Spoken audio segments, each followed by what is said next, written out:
welcome everyone to our NCAA Social Series, episode number 21. I'm Andy Katz, pleased to be joined by NCAA President Dr. Mark Emmert.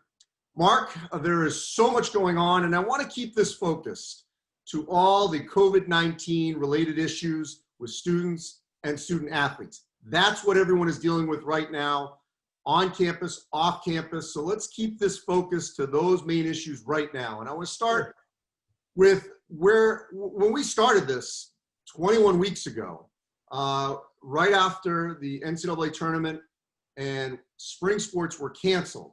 At that point in March, where did you hope we would be as member institutions in mid-August? Well, by now, obviously, we hope, first of all, as a society and a country, we'd see COVID-19 having moved in a much different direction, that cases would be down, hospitalizations down, obviously deaths down, and that we would collectively have our arms wrapped around this. And sadly, that's not the case. We, as of today, or last data I saw, we've got something like 17 states where caseload's coming down, 13 where it's going up. It's very episodic. It's around the country now. And so we're in a really different place. And what that means is for schools, they're having to make decisions right now about what they're going to look like when they open, if they're going to open. And that puts college sports, of course, in a very difficult place. And that's what's led to the postponements in many cases, and others trying really hard to move forward. So obviously major news within the past week from the Big Ten and the Pac-12. I'm going to use the word postponement because there's still hope about the spring, and we'll get to that momentarily. But the Big Ten, one of the, obviously the Power Five, as we call it, deciding no fall sports. And then the Pac-12 took it a little bit a step further, no sports until January 1st, mirroring kind of the Ivy League. So let's first deal with what your reaction was to those two major conferences making those decisions. Yeah, well, we've now got nearly 20 of the 32 Division I conferences that have postponed. I think that's the right word. We can talk about why I think that's right in a minute. But when you see schools with very high levels of resources who have enough capacity in their human resources and financial resources, and even their medical communities, to apply a whole range of protective actions around this, still reach the conclusion that, gee, we just don't want to go down this road. That's a pretty significant thing to see. That's not a critique of those that are still trying. I think everybody's looking at basically the same data. There's a legitimate reason to say, well, we're looking at it and we think we can move a little bit further downstream. Where that all winds up in a week or two, again, is going to have to be individual schools and conferences working with their local health officials to reach those conclusions. But there's no doubt that having the Pac-12 and the Big Ten say, no, we're going to postpone and pivot into winter and spring is a huge blow for all of our athletes. Yeah, so the Mountain West, the MAC also making those decisions, the Big Sky. Meanwhile, as we're recording, the SEC, the ACC, the Big 12, Conference USA for the most part, and the Sun Belt are, as you said, still going forward. We have had on this program, if I'm not mistaken, every member of the Coronavirus Medical Advisory Panel, and they have all been pretty consistent. We are hearing, and you can get two opinions on anything medically from a doctor and have different opinions here, but there is this Coronavirus Advisory Panel. Pac-12 took one piece of information, made their decision. Same with the Big Ten. How much is that information from this medical advisory panel getting out to the entire membership, including those that right now are still trying to go forward?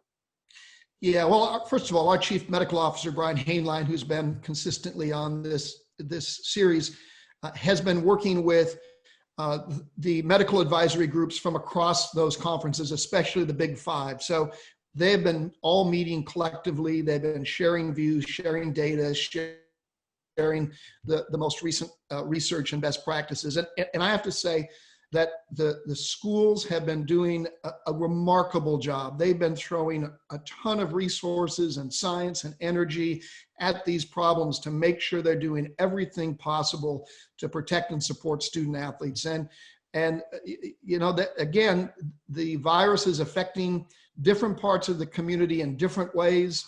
You know, it looks quite different from one part of the country to another. And schools and conferences are going to have to look at the data. The presidents at the end of the day are the decision makers in each of these cases.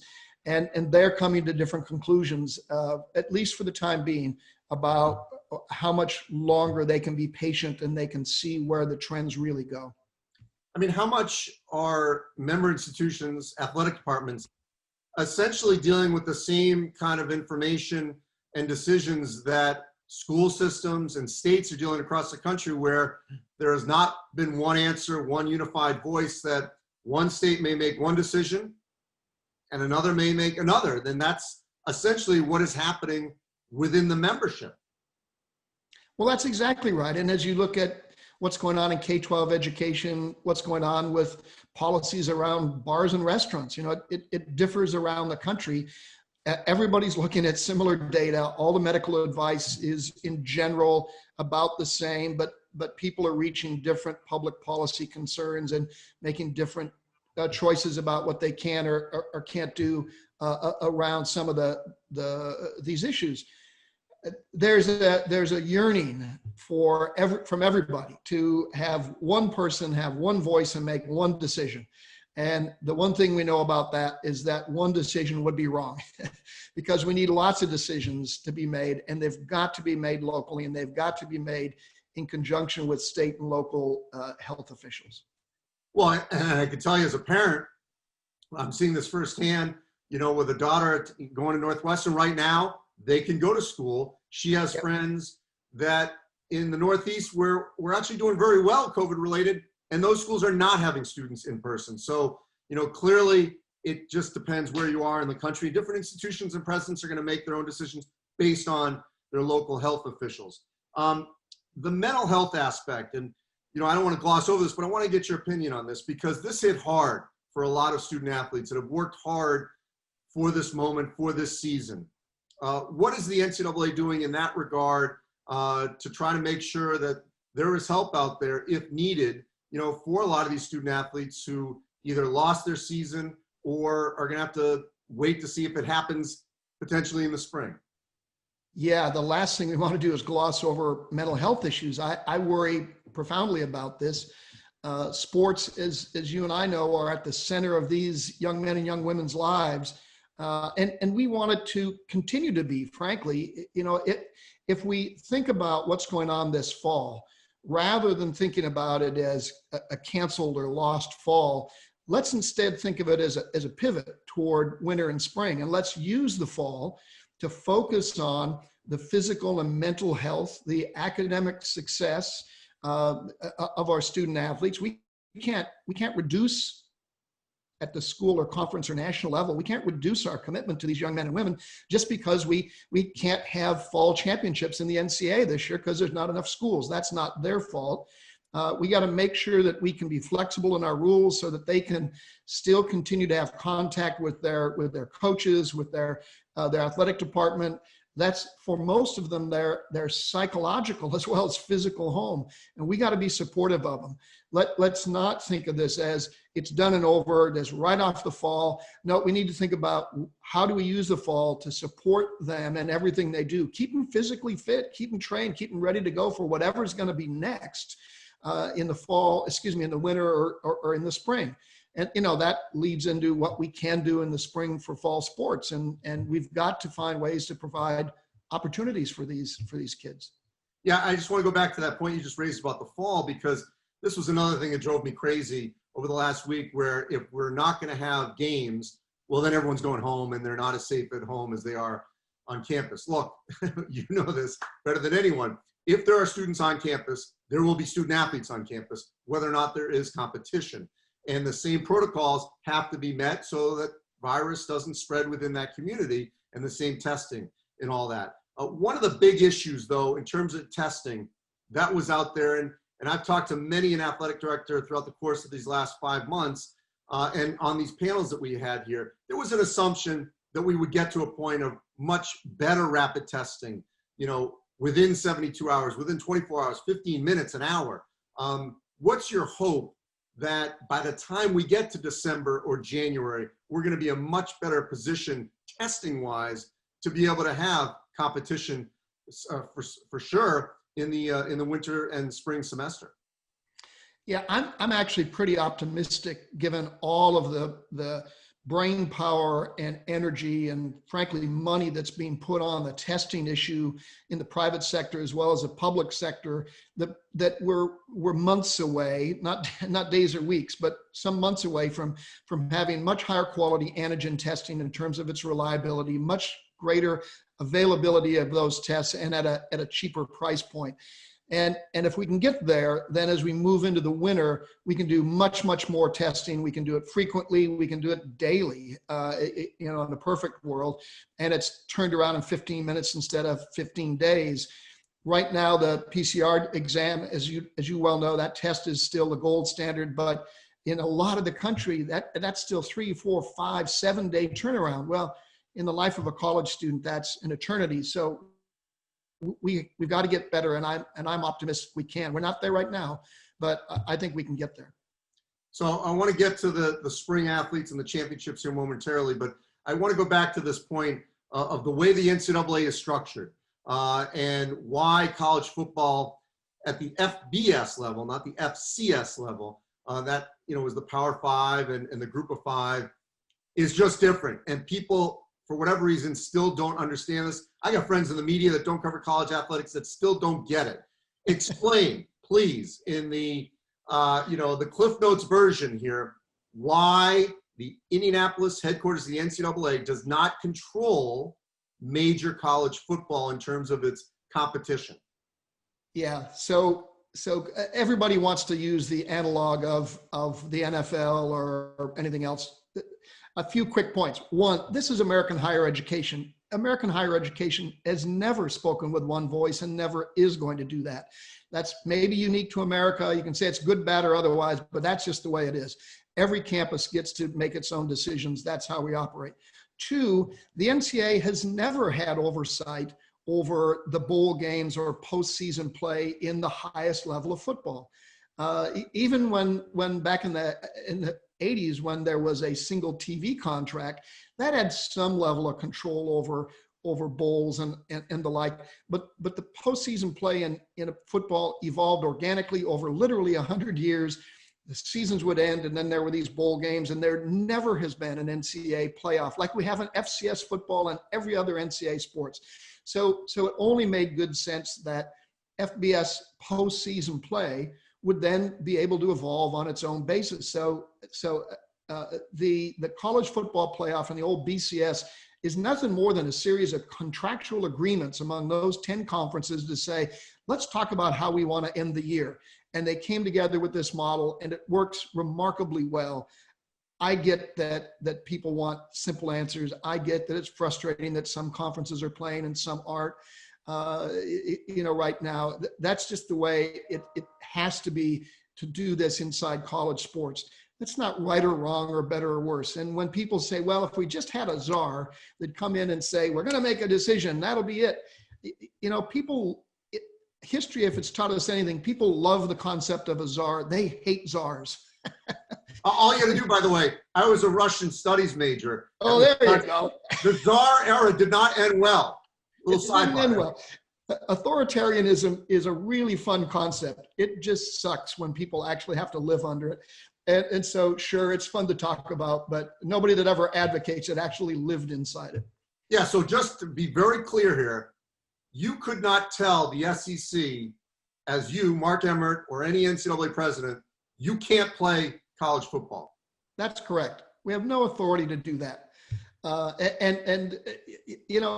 We don't have authority to say to a school, yeah, okay, we know that your conference isn't playing, but if you want to go ahead and play over here, I may think that's a silly idea, but it's not up to me. It's not up to anybody. That school has its own authority to do that. Now, its conference colleagues could say, if you do that, we're going to throw you out of the conference. That's fine. But but they still can do what they want there. That's never been the prerogative of the NCAA, and in my opinion, it never should be. All right, good. I want to get that out there. So now let's deal Good, with thank you. eligibility issues, which the headquarters does have control over. On the student side, there's deferrals, there's gap years. What do you do with those students? Do you let them back in? Do you have a bloated freshman class in the fall of 21? A lot of big decisions for presidents at that level. Now on the athletic side, what are the plans for students who choose to opt out, don't want to play even if it's in the spring, and want to have that extra year, whether that's a 5th or 6th year, if they choose to do so. And then the other thing, part of this is, transfers. If they say, hey, my school's not playing, but I see over here someone else is, how do you handle that? Yeah, so a week or so ago, the Board of Governors, which is the highest level part of the governing body, group of university presidents and 5 other citizens, that group and I sat down, we worked our way through a bunch of these questions, and they said, look, it's not our job to figure out the details. What we are saying is, all of you schools, if you're gonna play sports, you must provide students an opportunity to opt out around COVID-19, and you gotta honor their scholarship. You can't yank a scholarship because a kid says, I don't wanna play because of this. You've gotta honor that. Secondly, they said to all 3 divisions, if you have to cancel a season in your conference or anywhere, you got to determine what the eligibility requirements are going to be for that student to recover that season, just as you did in the spring. We did this in the spring and it's working out just fine. You got to do that before the season begins so the kid knows what his or her opportunities are. The Division I Council, which handles this kind of detail work, yesterday just came back and said, look, you can maintain your eligibility as long as you don't participate in 50% of the competitions of a regular season. So that's just yesterday's decision. So they're all working through this. The point is to try and preserve eligibility, make sure kids don't lose scholarships. Schools are going to have the problem you just described. They're going to have more athletes on their roster than they do in any other year. Same thing happened with spring sports. Next year's baseball season, there's going to be a whole lot of eligible baseball players. And that's going to be complicated and it's going to be hard, but it's the only fair thing to do to the kids. Let them, if they want to have another season of eligibility. Look, higher education, figuring out the human genome, we can figure out a roster chart. That's not that complicated. Be fair to the kids. That's what the board is saying, and that's what I've said. All right, so I want to circle back to our point at the beginning, which is the word postpone, not cancel. Obviously, it hasn't been officially by Division I. It was at 2-3, but all these sports essentially are below that 50%, especially volleyball, where the Big Ten and the Pac-12 have dominated that sport. So volleyball, cross country, men's and women's soccer, field hockey, and obviously FCS football. We hope we have this problem, but if everything has to be shoehorned into the spring with the spring sports, with the conclusion of the winter sports in March and April, how could that work? Well, first of all, you're right that we cannot now, at this point, have fall NCAA championships because there's not enough schools participating. The board also established, Board of Governors also said, look, if you don't have half of the schools playing a sport, you can't have a legitimate championship. So we can't in any Division I NCAA championship sport now, which is everything other than FBS football that goes on in the fall. So sadly, tragically, that's going to be the case this fall, full stop. But that doesn't mean that we shouldn't and can't turn toward winter and spring and say, okay, how can we create a legitimate championship for all those students?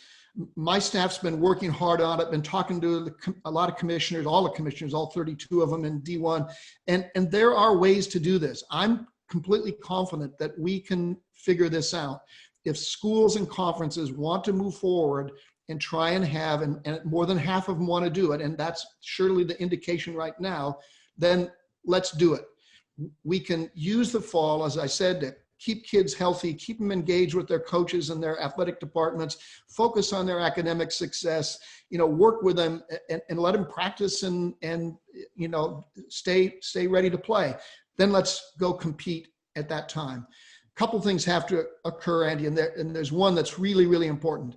We have to give highest priority to the winter and spring sports because they lost their championship last March. We made that horrible, awful, but necessary choice to shut down. Didn't have Frozen Four, didn't have Final Fours, didn't have World Series in softball and baseball or track championships, lacrosse. We lost all of that. We got to say, first and foremost, we're going to protect those spaces. But then when we look at it and say, look, if we modify the model, which we need to do anyway because of the virus, if we modify the model, shrink the bracket sizes, do everything in predetermined sites instead of running kids around the country, use predetermined sites, move toward bubbles or semi-bubble models in volleyball, let's say, or soccer. There's a way to do it. Will it be normal? Of course not. You'll be playing a fall sport in the spring. Will it create other conflicts and challenges? Of course. But is it doable? Yeah, it is doable, and we want to do that. We want to, again, make it work for these students. Will there be competitive issues and competitive balance questions? No doubt. But this is a very unusual year. We don't want to repeat this exercise. It's a one-off. How can we make it work for the kids? That's what we're trying to do. So in terms of those dates, and this includes obviously the major one in terms of the men's basketball Final Four, how flexible is the NCAA with its television partners, notably obviously CBS and Turner, to maybe, if need be, move things around in terms of dates, and with all these sports actually creep into the summer before we get into the fall of 21 to make sure we can complete all of the 2021 championships that are doable? Yeah, well, men's and women's basketball, we've got to do what we need to do to support those athletes and those timelines. We're talking, of course, with our media partners pretty constantly now about what flexibility they would have and we would have. We'd love nothing more than to hold the current dates constant, and that may well be doable. The virus is going to be an important part of this conversation because we got to do it in a safe fashion. But we're hopeful that we can do that. But we are looking at alternatives, moving backward if we needed to. Where can we plug that in? Same thing with later in the spring. We're playing, as you know, college baseball regularly in June. Well into June. We play softball late in the year, often when school's over. So we can look at those dates and move them back.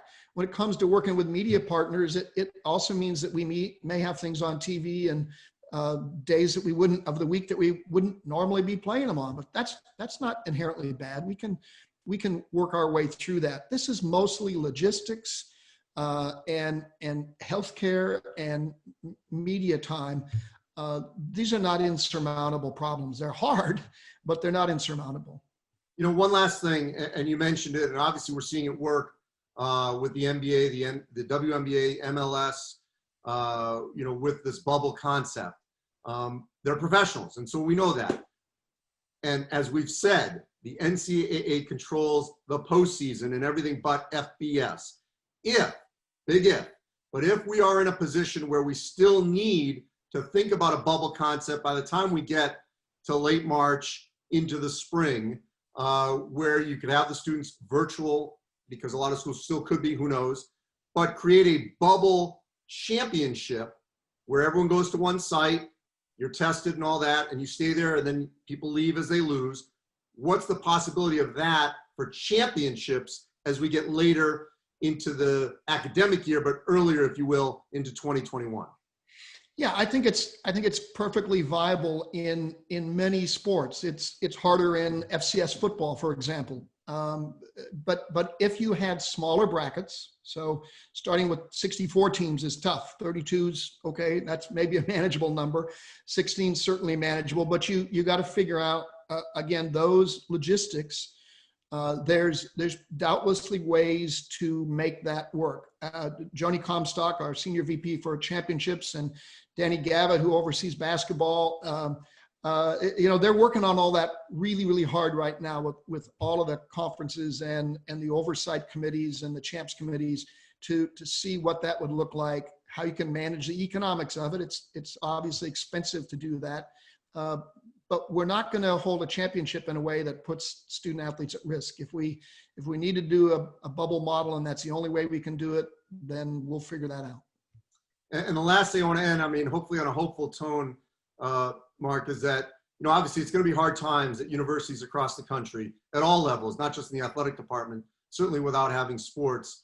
We don't know what's going to happen economically, but the hope is that things will get better. We will have championships. The television revenue will still flow. What's your message to not just the student athletes, but the administrators, the staffs, those at these member institutions in the athletic departments that obviously are facing a lot of uncertainty toward the end here as we go into the fall of 2020 with hope that 2021 will be better? Yeah, well, you kind of started on what is the NCAA at the top of the show here, and I think that's a really important point to remember. The decisions of the association are the decisions of university presidents coming together and deciding this. We engage in an enormous amount of conversation. I think if the NCAA and the conferences and the schools themselves sometimes could be criticized, one of those criticisms is that we got to listen to our students better. We're hearing from football and basketball players in particular that they don't think their voice is being heard in all of this. We got to get better at that and incorporating those voices into all of our decisions. And then we got some real positive things here. We can make this fall work for all kinds of reasons. We may not be having competitions, but that doesn't mean it's a lost semester. You know, it can be really, really good for our students.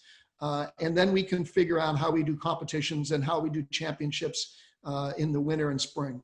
This is all possible, hard, but possible.